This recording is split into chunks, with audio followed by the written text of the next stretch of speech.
In 1925, $10 could get you a full week of groceries, or $10 could get you a night of illegal drinking that could land you in jail. Same $10, two completely different lives. And that's the weird thing about Prohibition.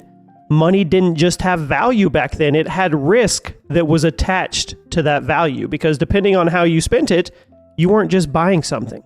You were breaking the law. Welcome to the History of Money. I'm your host, Jimmy, and today we ask the question, what was $10 actually worth during Prohibition? More importantly, what could it really buy you?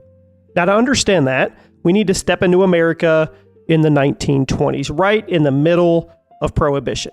Alcohol is illegal. Speakeasies are everywhere, and the economy is doing something really strange. On paper, things look stable, but under the surface, there's an entire shadow economy that is running strictly on cash, and that is where $10 starts to get interesting. First, let's ground this in reality. The average worker in the 1920s was making about $20 to $25 a week. That's it. So right away, $10 isn't pocket change. $10 was up to 50% of your weekly paycheck. That's half a week's pay. Think about that for a second. That would be like walking around today with $600 to $800 in your pocket. It's not insane wealth, but it's definitely enough to matter. At least enough to make decisions carefully. So what could $10 actually buy you? Well, let's start with the basic living cost in the 1920s. A loaf of bread is around 9 cents. A dozen eggs, give or take 30 to 35 cents, in milk, 50 cents a gallon. You could literally feed yourself for days on just a couple dollars. In fact, with $10, you could buy weeks worth of groceries. You could have multiple home cooked meals every day and still have money left over. Now, that's the equivalent of walking into a grocery store today and filling up multiple carts without even thinking twice, without even batting an eye. And that's where things start to shift, because food was cheap. Legal life, it was affordable. But the moment you stepped outside the law, the moment you went into the gray area, everything changed. Because during Prohibition, the most wanted thing in America was illegal. And that drove prices through the roof. A single bottle of illegal liquor, something as basic as whiskey, could cost anywhere from $2 to $5. Let's go back to what we just talked about. The price of bread being 9 cents, the price of a gallon of milk being 50 cents. That's half of your $10 gone instantly for a bottle of whiskey.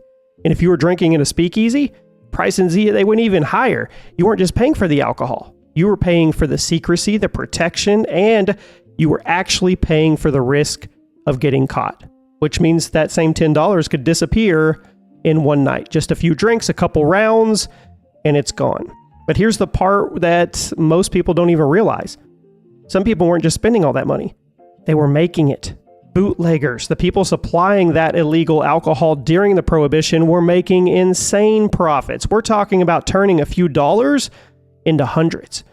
Because when something is illegal, but everybody wants it, the price isn't controlled anymore. It is literally driven by demand. That's how people like Al Capone built entire empires off of Prohibition. Cash-only business, no taxes, no regulation, just money moving liquid underground. So while the average worker saw $10 as survival money, someone in the black market, they saw it as an opportunity. So let's zoom out for a bit, because $10 didn't just buy food or alcohol. This could cover major life expenses in the 20s. Rent for a modest apartment, around $15 to $30 a month. A decent pair of shoes, probably $3 to $5. And a full-on outfit, maybe $10 total. That means your $10 could literally cover a huge portion of your monthly life. Today, that would be like paying a big chunk of your rent with one bill. But there's also one category where $10 gets even more interesting, and that's entertainment. Movies? Around 25 cents for a movie ticket. Live music? Super cheap. Events?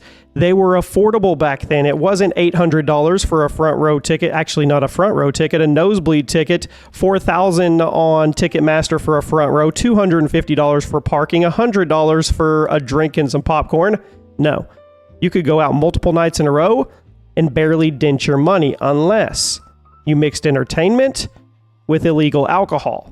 And then that changed everything. And this is the part that makes Prohibition different from almost any other time in history, specifically when it comes to money. Your money didn't just determine what you could afford, it determined how much risk you were willing to take because spending $10 legally meant comfort, peace of mind. Spending it illegally, well, that meant excitement, but also danger. You could lose your money, you could get arrested, or even worse. So every purchase actually had a little hidden cost attached to it. Now, if we translate $10 from the 1920s into today's money, you're looking at roughly $170 to $180. So I want you guys to close your eyes and imagine this. You walk out of your house today with $180. What could you do with that? Well, many things, right?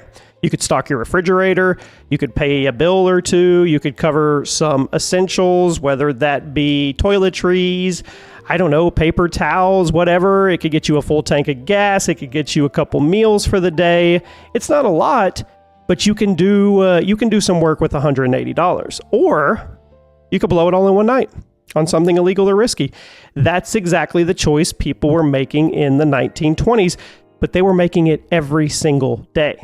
Now, that's why $10 during Prohibition, it wasn't just about value. It was about decisions. It was decision making. It forced people to choose. They had to choose between stability and risk, legality and rebellion, saving and literally spending. Same amount of money, completely different outcome. So yeah, $10 back then, it wasn't just powerful.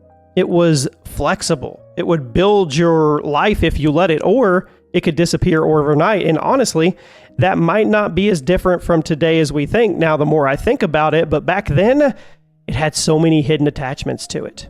$10 could be really risky. It could. So I guess my question I'm going to leave you guys with is, if you were in Prohibition in the 20s, which side would you be on? Would you be on the side of being the careful spender? Would you be budgeting that $10 out? Would you be getting the bread? Would you be getting the milk? Or would you be on the risky rebellion side?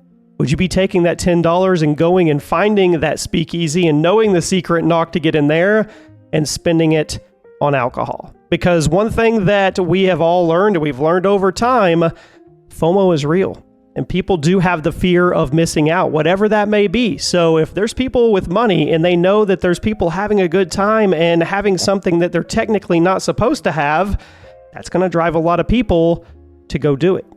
Let me know what you guys think. Hopefully you enjoyed the video. And let me know some topics you would be interested in here on the channel, because when you mix history with finance and money, it gets very, very interesting. Make sure if you made it to the end of the video to subscribe, turn on those notifications, ring that bell so you get all the notifications when the new video comes up. And please leave me a comment. Let me know, how would you hold your $10 if you were in the 20s?